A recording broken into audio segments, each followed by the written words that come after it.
Assalamualaikum. Kita sambung untuk tajuk penilaian dan pemeriksaan AD fistula. Untuk tajuk yang ini kita akan buat sesi demo. Tapi sebelum kita buat sesi demo, saya akan bagi sedikit teori apa yang kita nak buat masa demo nanti. Benda yang lebih kurang sama, tapi yang ini adalah penilaian dan pemeriksaan AV fistula. Kita buat yang simple, yang biasa kita lakukan dalam unit dialisis. Tujuan kita nak buat ni adalah supaya kita faham apa kebaikan memeriksa AV fistula. Dan saya nak semua staf lebih jelas bagaimana pemeriksaan yang betul untuk AV fistula. Dan selepas habis tamat sesi ini, semua staf mampu membuat penilaian yang tepat dan boleh memberi pengajaran kepada pesakit. Maknanya bila kita dah pandai, kita nak ajar pesakit pun kita lebih confident. Di akhir ni nanti saya nak semua orang lebih lebih faham cara menilai, lebih terperinci maknanya. Lepas tu boleh membezakan masalah fistula. Dan boleh membincangkan tujuan kenapa kita periksa ini fistula. Dan memahami cara penilaian yang betul. Penilaian dan pemeriksaan fistula. Biasanya AV fistula bila kita nak periksa, kita kena dengar bruit dia. Bruit tu kita dengar melalui, kalau pesakit kita boleh suruh dia dengar, letak dekat telinga dia. Tapi untuk kita akan gunakan stetoskop. Yang ni kita akan buat masa demo nanti. Cuma kita tak ada live model pesakit. Kita tak boleh sebab dengan kes COVID dan pesakit perlu ada privacy. Jadi kita akan buat sesama kita. Tetapi saya akan tunjukkan satu video bunyi bruit yang normal dan bunyi bruit yang tak normal. Kita fahamkan dulu maksud bruit dia ni. Fistula bruit ataupun dipanggil murmur vaskular dalam bahasa Malaysia, kita translatekan adalah bunyi yang penting sejauh mana akses fistula kita tu berfungsi. Kalau kita nak tahu fistula patient tu berfungsi ke tak, kadang-kadang bila kita tak boleh nak dengar bunyi dia. Jadi kita ambil stetoskop tu, kita dengar bunyi dia macam mana. Kenapa kita kena ada vascular access? Nak buat dialisis. Penting nak buat dialisis sebab pesakit ada toksin dalam darah dia yang dah tak boleh dikeluarkan melalui buah pinggang yang dah rosak. So kita bantu pesakit. Fistula adalah jenis akses yang ini kita ulang baliklah revision yang tadi. AV fistula adalah satu jenis akses yang dicipta, maknanya doktor akan buat pembedahan menyambungkan arteri dan vein. Dan bila dah sambung, kita kena tunggu arteri dan vein tu besar dan kuat, yang kita panggil strong dan mature, matang. Urat tu kena matang baru kita boleh cucuk. Sebelum nak cucuk, kita kena refer balik pesakit ke hospital. Doktor yang buat pembedahan, dia akan bagikan, dia akan scan dan dia akan bagi surat untuk kita di unit dialisis ni kebenaran untuk cucuk pesakit.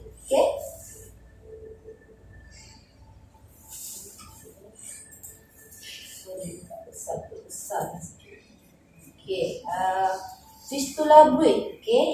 Bruit ni adalah bunyi geseran ataupun whooshing. Dia punya whoosh bunyi dia. Sebab tu kita panggil whooshing.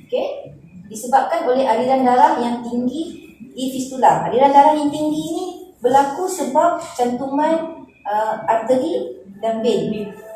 Kalau tak ada cantuman ni, dia takkan bunyi macam tu. Biasanya dia boleh didengar melalui stetoskop, tapi untuk bruit kita dengar. Tapi untuk satu lagi dirasa, kita kena panggil dia trill. Fistula trill pula dirasa pada kulit pesakit. Macam mana kita nak rasa? Kita kena rasa, kata contohkanlah fistula dia, pembedahan dilakukan kat sini. Yang ini di tempat yang dibuat pembedahan cantuman ni kita panggil anastomosis. Anastomosis ni kita kena pegang di sini, rasa dia. Feel dia maknanya kita rasa thrill.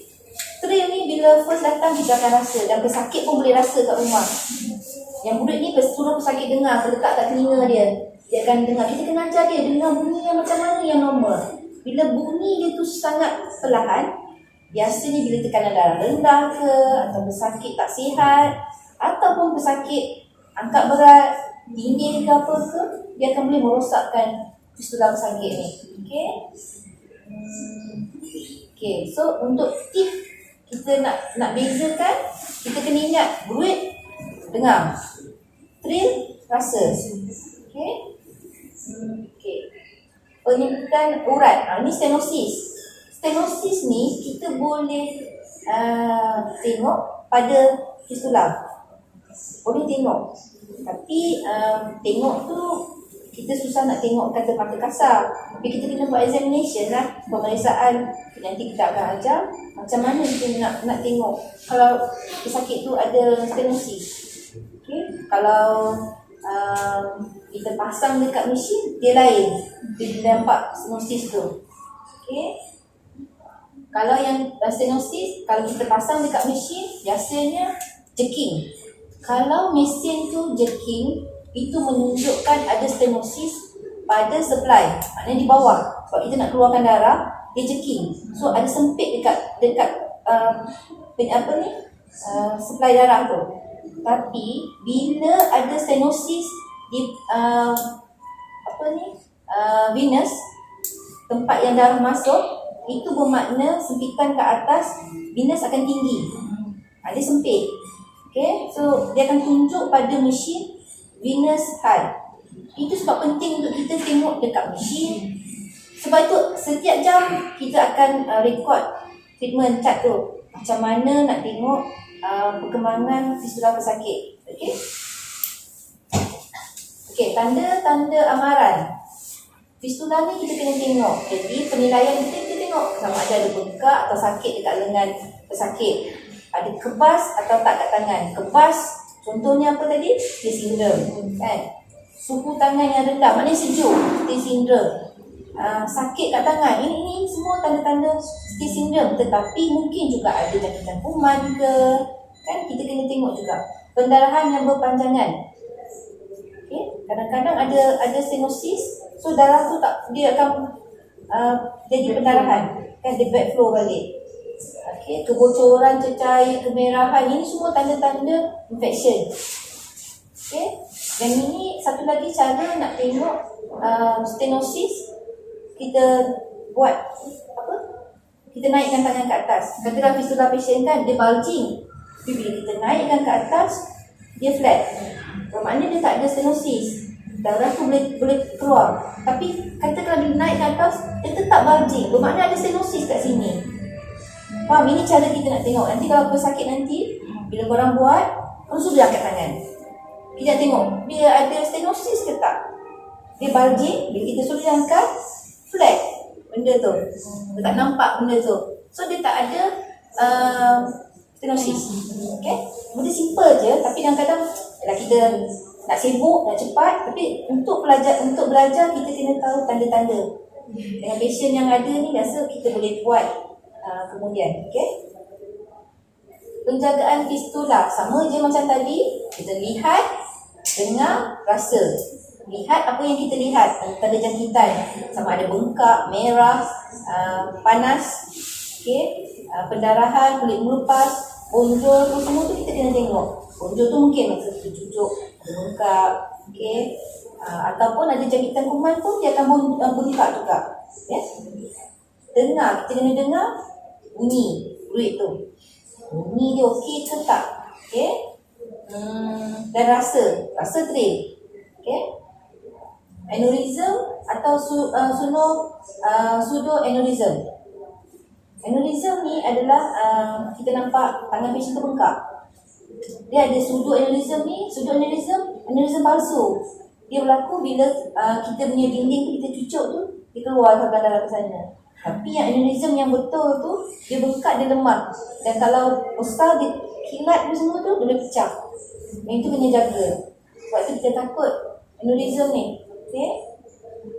Okay, dah habis. Kita buat sesi demo.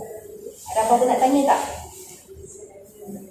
Okay, saya buat dulu. Nanti kemudian staff boleh ulang macam mana nak buat. Okay. Kita pakai glove lah. Pegang-pegang. Sebab sekarang COVID kan, kita pakai glove. Okay. Kita pun kena pakai glove juga. Dan nanti ambil glove pun ada glove. Okay.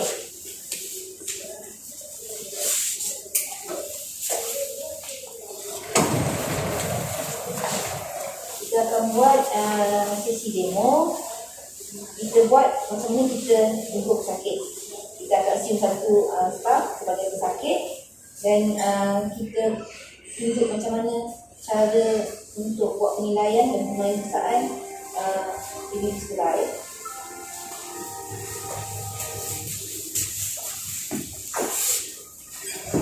Okay, kita katakan kita guna Osidap.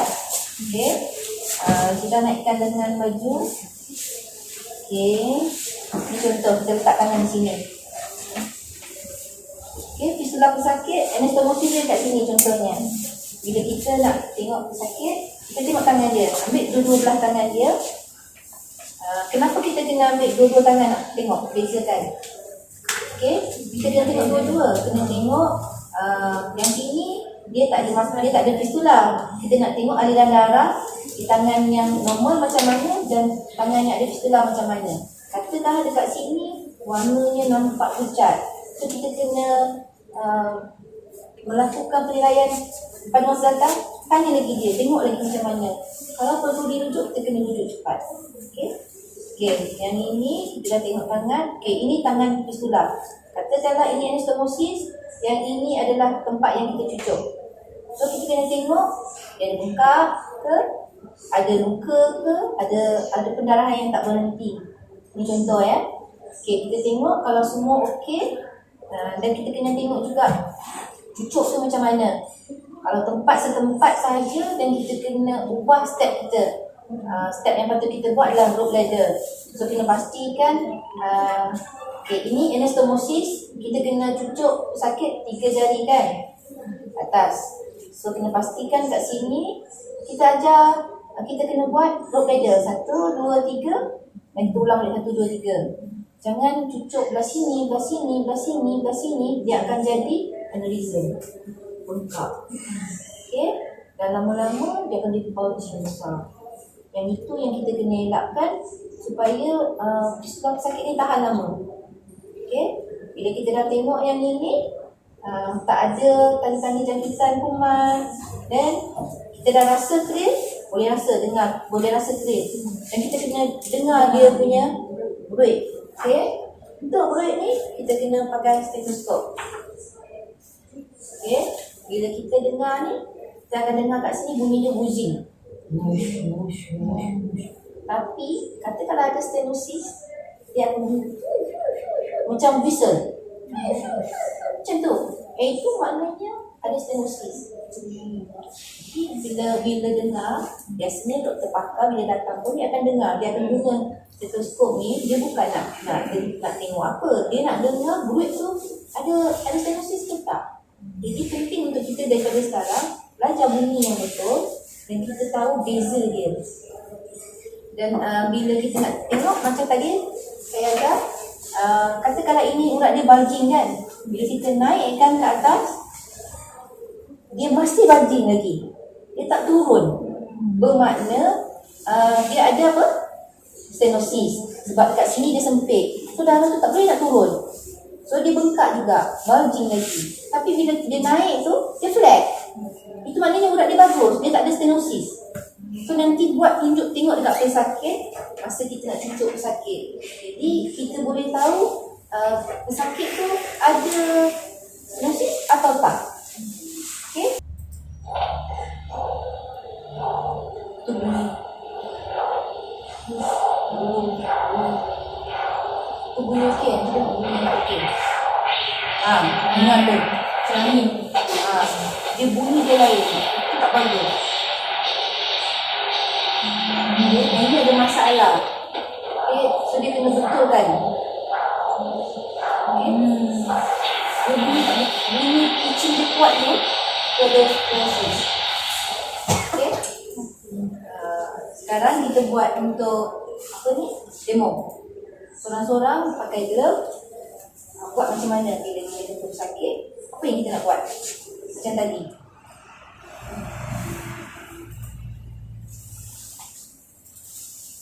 Bapak buat dulu.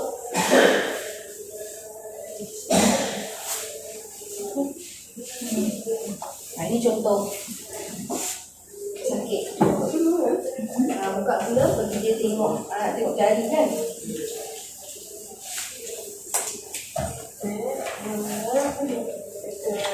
Dulu dia punya warna kita tengok sedikit tetap ni dalam fistula, ini tangan normal.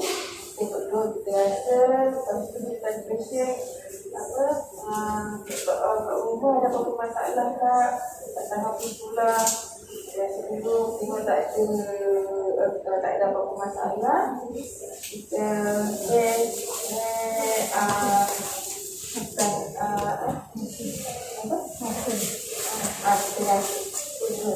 lepas tu kita tengok dulu tangan dia, kita tengok sama ada kemerahan atau pas dia, kita tengok dulu. Lepas tu kita tengok bahagian fistula dia, Anastomosis. Okay. Kita tengok, kita rasa clear dia. Kita rasa clear dia ada. Lepas tu kita check buit dia. Kita nak dengar bunyi buit. Nak dengar bunyi buit.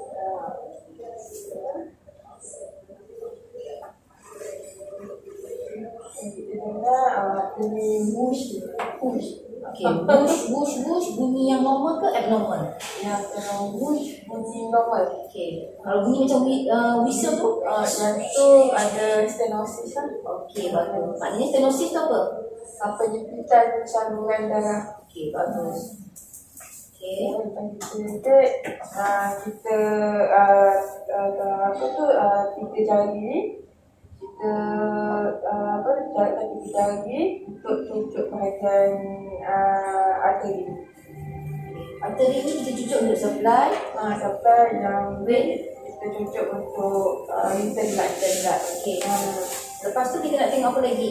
Ada stenosis. Macam mana cara nak tengok selain daripada dengar bruit? Kita buat physical examination macam mana? Kita tengok kalau macam arteri, kalau dia dah sambung kat mesin, dia akan kempis. Okay, maknanya ada jerking. Yang dekat tu kempis, jerking, rasa dia kempis bahagian arteri. Stenosis bahagian arteri. Okay. Kalau yang vein, kalau venous dia high, dia ada pendidikan bahagian vein kat atas lah. Biasanya normal vascular normal venous pressure berapa? Bergantung kepada QB pesakit. Kalau selalunya separuh daripada QB pesakit. Contoh macam kalau 300 bagi 2 lah. 150 maknanya masih normal. Tapi kata kalau venous pressure pesakit tu 250, pump 300. Yang tu tidak normal, yang tu kena stop treatment lah. Kita boleh terus stop treatment ke atau kita kena inform doktor? Kena inform doktor dulu. Inform doktor dulu. Kita tak boleh nak terus stop. Mungkin kita gunakan pump yang slow. Patient kena buat dialysis juga. Kan? Tapi kena inform, tanya doktor dulu. Kalau doktor kata you completekan dulu 4 jam, complete dulu 4 jam. Lepas tu buat refer. Atau doktor kata refer terus, dan kita kena refer terus. Saya lagi satu macam mana buat latihan? Lepas tu kalau contoh kalau patient macam kat tangan dia, kalau dia tak ada bengkak kan, akhirnya dia punya saluran dia okey. tak ada tengok kita. Kalau still bengkak kan, yang tu kira ada stenosis lah kat sini. Tapi apa? Okey, Imu dah buat, makna yang lain ni faham ke tak faham macam mana cara pemeriksaan? Okey, ada soalan tak? Ada apa-apa soalan yang boleh yang atau meragukan atau yang fikir bila buat dialisis ni kita tengok patient ada masalah macam ni. Untuk yang slide tadi semua faham ya? Itu je, terima kasih banyak-banyak. Saya harap ilmu yang saya bagi hari ini dapat digunakan di masa hadapan. Okay? Bila kita sambung belajar, okay, untuk semua yang tak ada post basic, bila kita sambung post basic, benda-benda yang ini dia akan diajar lebih mendalam dan kita akan rasa senang untuk faham sebab kita dah ada experience. Okay? Itu saja. Terima kasih. Assalamualaikum.